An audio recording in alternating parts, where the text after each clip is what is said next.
Ada film loh emang.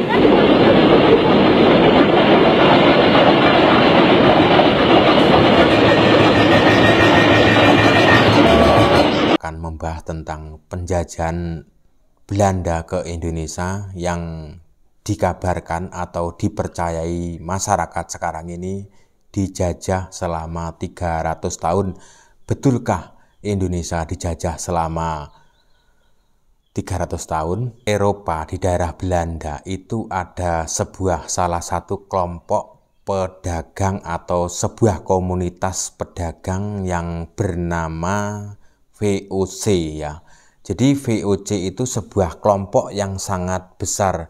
Di sana kelompok tersebut hampir mengimbangi negara-negara yang ada di daerah Eropa, karena kelompok tersebut juga sudah punya tentara, pasukan, dan punya sistem tata pengelolaan usaha tersebut ya.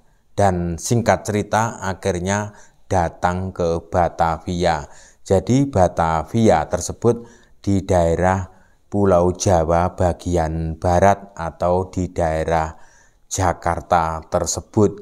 Jadi awalnya VOC datang ke Nusantara tersebut hanya untuk berdagang. Jadi awal kedatangannya tidak langsung banyak atau membawa pasukan besar-besaran seperti itu.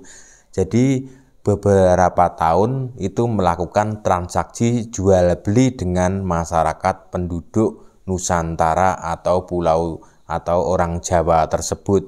Jadi setelah merasa sudah lancar dagangannya dan sudah mengetahui seluk-beluk atau kelemahan orang-orang yang ada di kerajaan-kerajaan yang ada di tanah Jawa dan juga di seluruh Nusantara, akhirnya mendatangkan atau membawa pasukan dari Belanda atau sudah difasilitasi oleh bangsa Belanda dan mungkin juga oleh bangsa-bangsa lain yang bekerja sama dengan Belanda untuk mengambil untung yang sangat besar di Pulau Jawa tersebut. Waktu itu VOC juga mendirikan gudang di pesisir pantai yang ada di Pulau Jawa. Itu belum masuk ke dalam ke seluruh ke Pulau Jawa dan juga di Nusantara. Di Jawa untuk diajak kerjasama atau menemui pimpinan-pimpinan yang ada di daerah yang disebut zaman dulu adalah seorang adipati ya.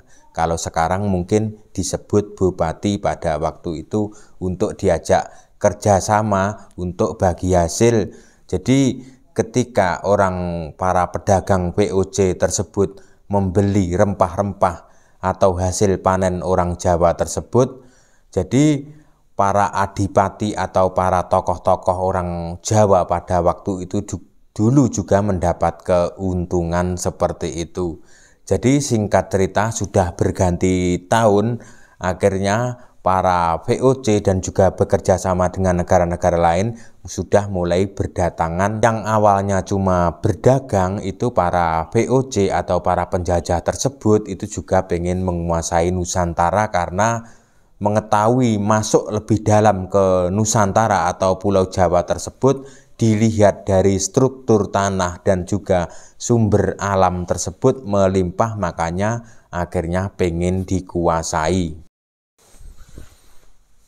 Karena jumlahnya VOC tersebut atau penjajah yang datang ke Nusantara tersebut itu jumlahnya sedikit, makanya mengajak orang-orang yang mau diajak kerjasama, orang lokal yang dikenal sampai sekarang disebut Londo Ireng. Jadi Londo Ireng itu tidak hanya orang-orang dari Jawa, jadi hampir orang di seluruh Nusantara itu banyak yang membelot ikut orang-orang VOC tersebut, bergabung dengan orang-orang yang disebut orang-orang Belanda tersebut, karena mendapatkan keuntungan atau gaji yang lebih besar daripada ikut orang pribumi sendiri.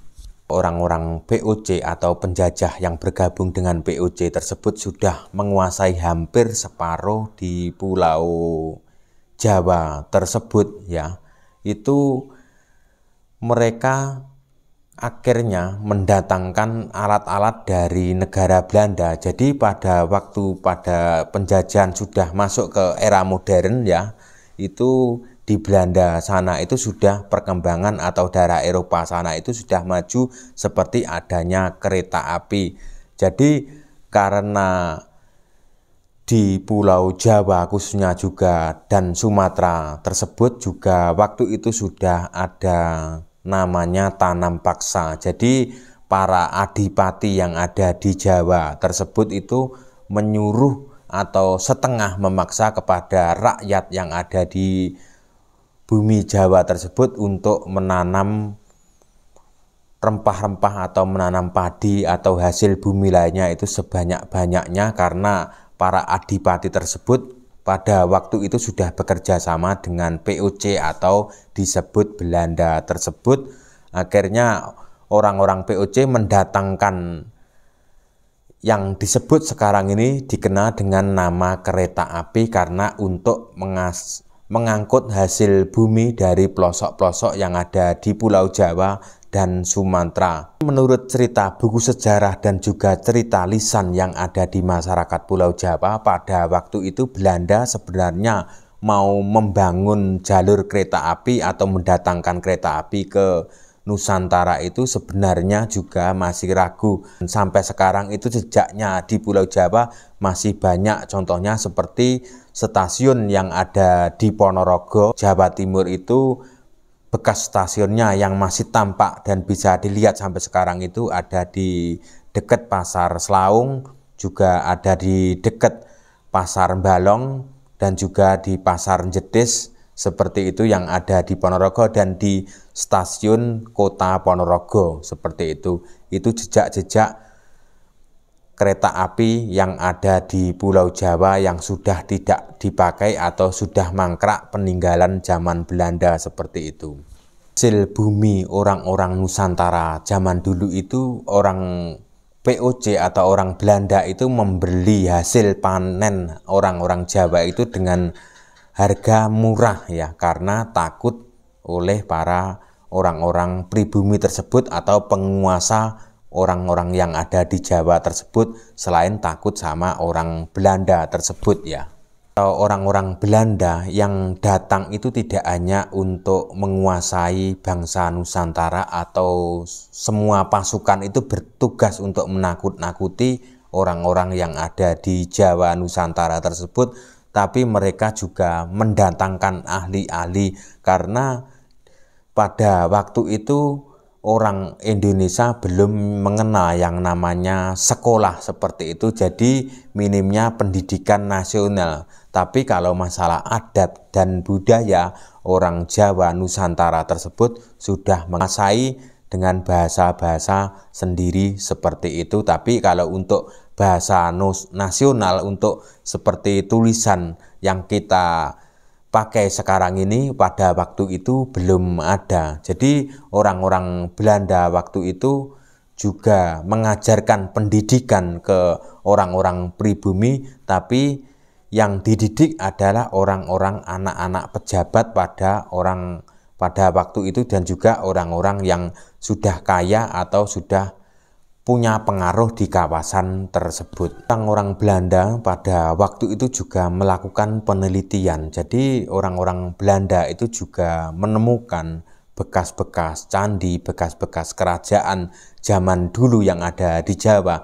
Contohnya seperti Candi Borobudur, seperti itu, yang menurut cerita di kalangan masyarakat dan buku sejarah itu diketemukan oleh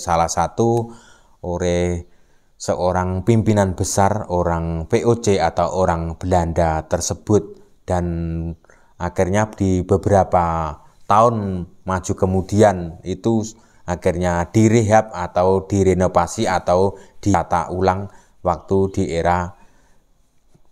Pulau Jawa dikuasai oleh Belanda. Setelah Belanda itu sudah tidak ada di Indonesia atau sudah meninggalkan Indonesia ya, jadi kita itu tahu orang-orang penjajah Belanda dan Jepang pada waktu itu meninggalkan banyak bekas fasilitas umum yang bisa dipakai oleh orang sekarang ini.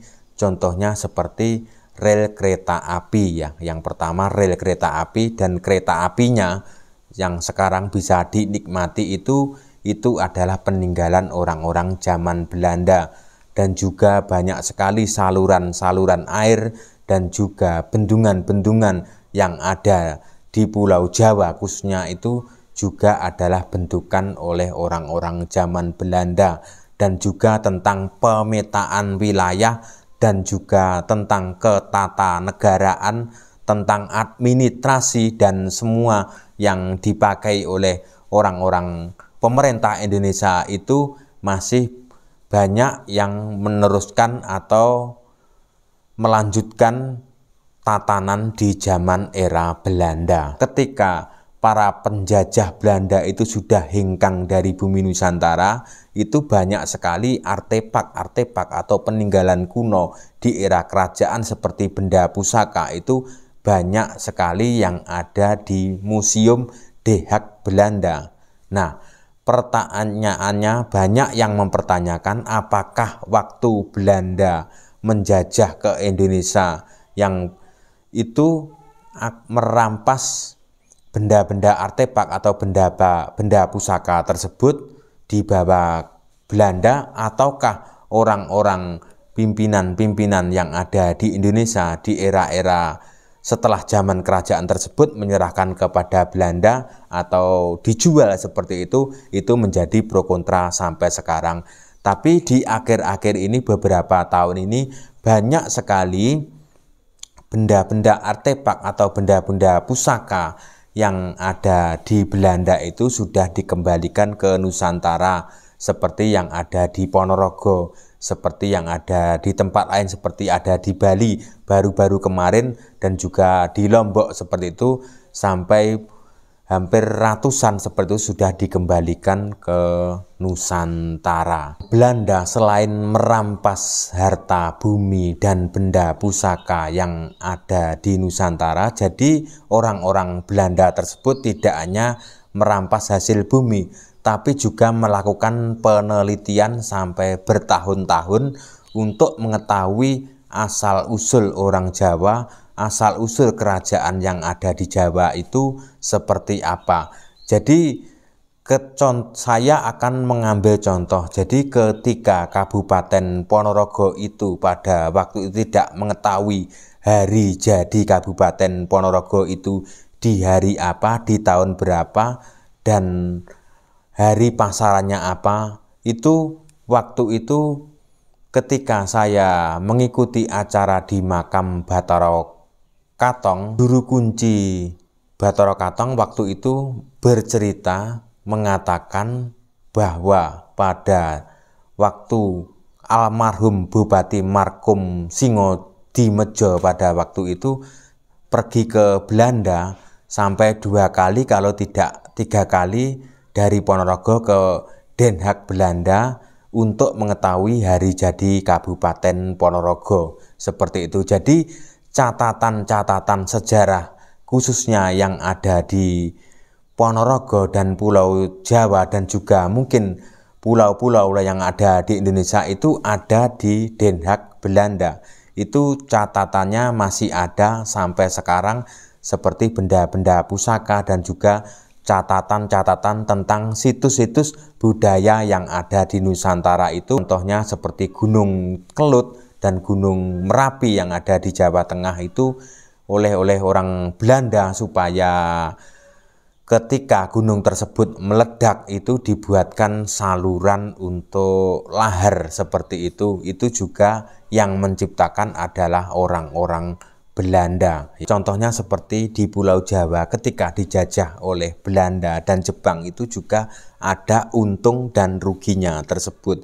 Jadi untungnya seperti masih ada fasilitas yang dapat dinikmati sekarang seperti kereta api yang ada di Jawa dan Sumatera, dan meninggalkan banyak-banyak pabrik tebu seperti itu, dan juga fasilitas-fasilitas seperti bendungan dan juga saluran air, dan juga tentang kepemetaan wilayah seperti itu adalah yang dibuat oleh orang-orang Belanda. Pelajari secara pribadi ya, itu menurut saya Indonesia tidak dijajah selama 300 tahun ya.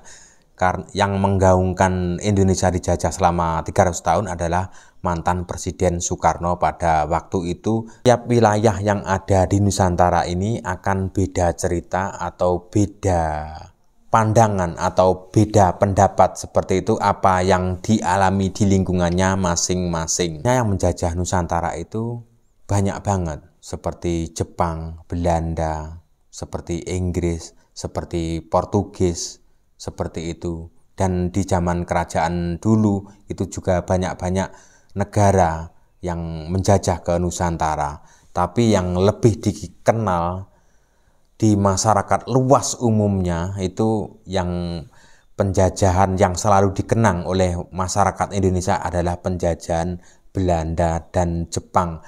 Kalau Jepang terkenal dengan dikenang oleh masyarakat luas itu kerja paksa seperti itu. Jadi yang sebenarnya menurut cerita, ya ini menurut cerita lisan dari masyarakat yang saya telusuri ya, mungkin akan beda dengan cerita yang ada di sejarah Nusantara ya.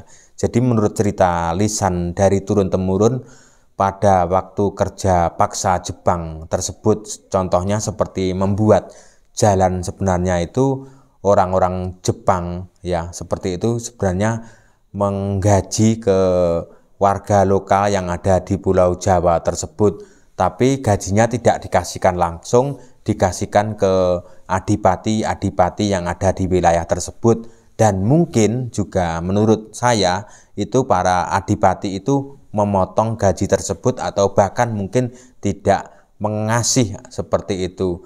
Karena waktu pembangunan kerja paksa tersebut itu semua dari penjajah itu diserahkan atau bekerja sama dengan adipati yang ada di Pulau Jawa pada waktu itu. Seperti contohnya ketika orang Belanda membeli hasil panen padi itu juga lewat perantara para tokoh-tokoh yang ada di Jawa tersebut, karena mereka juga orang-orang Belanda atau orang-orang Jepang tersebut juga masih segan kepada para pemimpin-pemimpin yang ada di wilayah tersebut. Intinya masih setengah takut tersebut. Tapi dengan akal dan lihainya para penjajah itu bisa mengelabui para pemimpin-pemimpin yang ada di Jawa dan juga Nusantara tersebut ya. Cukup sekian konten saya, semoga bermanfaat bagi yang setuju. Dan jika ada salah kata penafsiran tentang sejarah yang ada di Nusantara, saya minta maaf yang sebesar-besarnya, karena yang saya ambil cerita ini beberapa persen mengambil dari buku sejarah yang ada di Indonesia, beberapa persen lainnya mengambil dari cerita lisan rakyat dari turun-temurun. Terima kasih, salam budaya.